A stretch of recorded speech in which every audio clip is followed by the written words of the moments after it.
बिस्मिल्लाहिर्रहमानिर्रहीम व्यूअर्स, आज का हमारा टॉपिक है probability density function.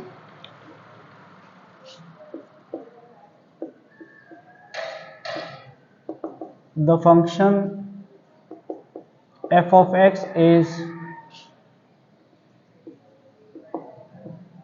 said to be the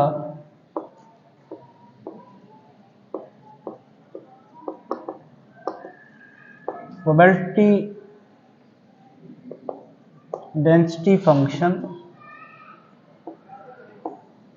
इसका एब्रीविएशन यूज करते हैं PDF।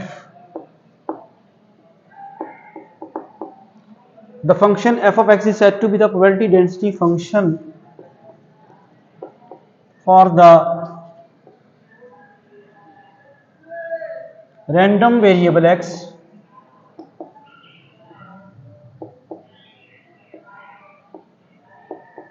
over the set of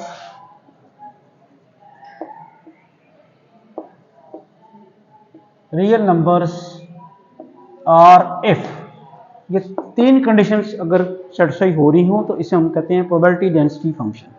पहली कंडीशन ये है कि f of x should be greater equal to 0 for all x belong to R। तमाम रियल नंबर्स के लिए ये f of x जो है ग्रेटर इक्वल टू 0 होना चाहिए। दूसरा है कि अगर हम उसकी इंटीग्रेशन कर दें from minus infinity to infinity तो इसका आंसर जो है ये 1 होना चाहिए। इसे हम कहते हैं सम ऑफ प्रोबेबिलिटीज। बेसिकली हमारा इस वक्त जो अंडर डिस्कशन है प्रोबेबिलिटी डेंसिटी फंक्शन, वो रैंडम वेरिएबल ऐसा है जो कंटिन्यूस डिस्ट्रीब्यूशन। कंटिन्यूस डिस्ट्रीब्यूशन में सम के लिए हम क्या इस्तेमाल करते हैं, integration. The function f of x is said to be the probability density function for the random variable x over the set of real numbers R if पहली condition f of x is greater equal to 0, दूसरी condition this integration is equal to 1 and third जो है वो क्या है, probability सम, इसे हम कहेंगे सम ऑफ प्रोबेबिलिटीज। अगर आपने sum of probabilities between A and B निकालनी हो तो वो आपके पास आएगी integration from A to B f of x ds। अगर कोई फंक्शन ये कंडीशन सेटिस्फाई करता है तो उसे हम प्रोबेबिलिटी डेंसिटी फंक्शन कहते हैं। डेफिनेशन आपने देख ली है। अब इस सिलसिले में कोई क्वेश्चन हम सॉल्व करते हैं। प्रोबेबिलिटी डेंसिटी फंक्शन को डिफाइन करने के बाद अब हम एक क्वेश्चन सॉल्व करते हैं। A random variable x has probability density function f of x is equal to c under root x if x lies between 0 and 1 and it is 0 otherwise। अगर x की वैल्यू 0 और 1 के दरमियान लाई करे तो f of x की value यही लेनी है, इसके अलावा कुछ और हो तो फिर आपने वैल्यू इसकी 0 लेनी है। आपने मालूम क्या करना है, find c, value of c find करें। और सेकंड पार्ट क्या है, probability sum of probabilities between variable 1/2 to 1। अब ये पंजाब यूनिवर्सिटी के 2022 के क्वेश्चन पेपर में आया हुआ है। अगर तो आपको डेफिनेशन आती तो फिर तो बड़ा चंद मिनट्स का काम। कैसे करेंगे आप इसको? फर्स्ट पार्ट, चूंकि ये प्रोबेबिलिटी डेंसिटी फंक्शन है, इसकी ये वाली प्रॉपर्टी लगाएंगे, minus infinity to infinity f of x को इंटीग्रेट करें तो आंसर क्या आना चाहिए, 1। तो फिर हम करते हैं minus infinity to infinity f of x dx is equal to 1। अब चूंकि हमारे पास इंटरवल की वैल्यू फंक्शन की वैल्यू 0 से लेकर 1 तक दी हुई है, हमें इस इंटरवल को ब्रेक करना है। Minus infinity to 0 plus 0 to 1 f of x dx and plus 1 to infinity f of x dx is equal to 1। ये बात समझ आई है? हमारा इंटरवल है, इंटरवल ऑफ इंटीग्रेशन है माइनस इन्फिनिटी टू इन्फिनिटी। मैंने इसे ब्रेक कर दिया, माइनस इन्फिनिटी से 0 तक जाऊंगा, 0 से लेकर 1 तक जाऊंगा, 1 से इन्फिनिटी तक जाऊंगा। ये मुझे कैसे पता चला कि मैंने 0 तक ही जाना है और फिर 1 तक ही जाना है? वो इसको देखते हुए यहाँ जो चेंजेस होंगी आपने उसके अकॉर्डिंगली कर लेनी है।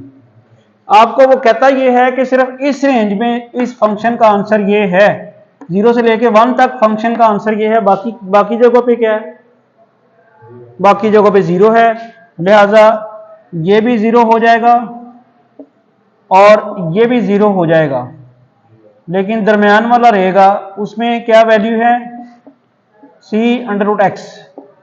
बात क्लियर होगी, कोई प्रॉब्लम तो नहीं है। चलें, अब हम इसकी इंटीग्रेशन कर देते हैं। कांस्टेंट c तो बाहर आ जाएगा, 0 to 1 x अंडर किसके बराबर होता है, x की पावर 1/2, और ये 0 है, दोबारा लिखने की जरूरत नहीं है, इज इक्वल टू 1। और इंटीग्रेशन कैसे होती है, x की पावर 1/2 प्लस 1 ओवर 1/2 प्लस 1, और इंटीग्रेशन लिमिट्स लगानी है आपने। ये बात समझ आई कि नहीं आई? इंटीग्रेशन का पावर रूल डिफरेंशिएशन के पावर रूल से डिफरेंट है। x की पावर 1/2 की इंटीग्रेशन करेंगे तो पावर में एक ऐड कर देंगे, फिर एडिड पावर से डिवाइड कर देंगे, और लिमिट सभी लगानी है 0 से लेके 1 तक। तो ये अब इसको सिंपलीफाई करते हैं, ये आ जाता है c(x⁻⁴) 3/2 over 3/2 0 to 1 is equal to 1। ये बन जाएगा 2c/3। पहले x की जगह अपर लिमिट लगाएं, फिर लोअर लिमिट लगाएं, तो ये तो 0 हो जाएगा। तो ये आ जाएगा 2/3c इज इक्वल टू 1। फिर c की वैल्यू क्या आ जाएगी, 3/2। ये समझ आ गई कि नहीं आ गई? जब आप इसकी इंटीग्रेशन कर लेते हैं तो फिर x की जगह पहले अपर लिमिट लगानी है जो कि 1 है, और उसके बाद माइनस करके x की जगह लोअर लिमिट लगानी है जो कि 0 है। 1 की पावर 2/3 1 ही रह जाएगी, 0 की पावर 3/2 जो है 1 की पावर 3/2 1 ही रह जाएगी, 0 की पावर 3/2 0 हो जाएगी।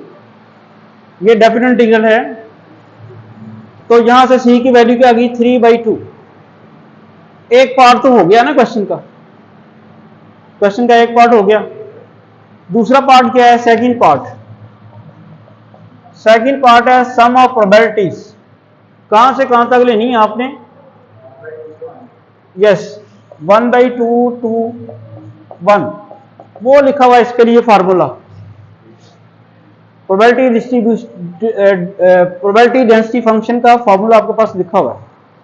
तो ये सम ऑफ प्रोबेबिलिटीज का आंसर फिर क्या आएगा, 1/2 to 1 फिर f(x) dx। अब ये जरा देखें, ये 0 से लेके 1 तक अगर फंक्शन जाए तो उसका यही रहना है।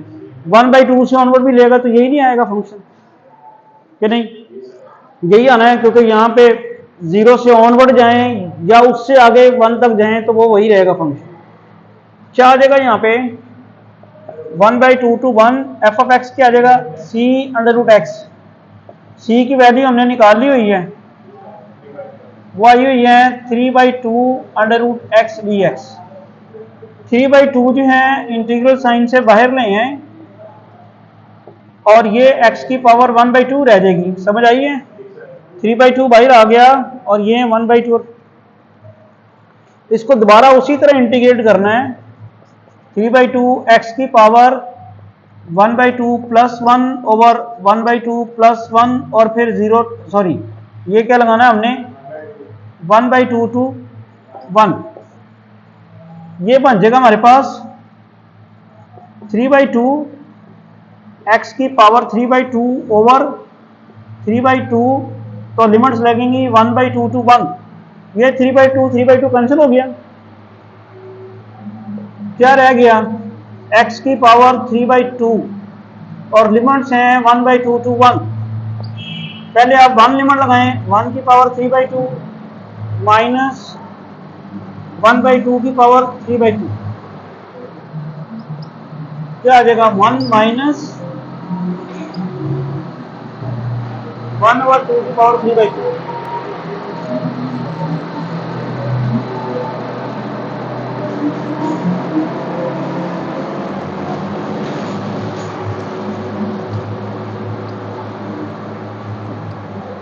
ये बन जाएगा 2 की पावर 3/2 बनता है 2√2। एलसीएम ले लें,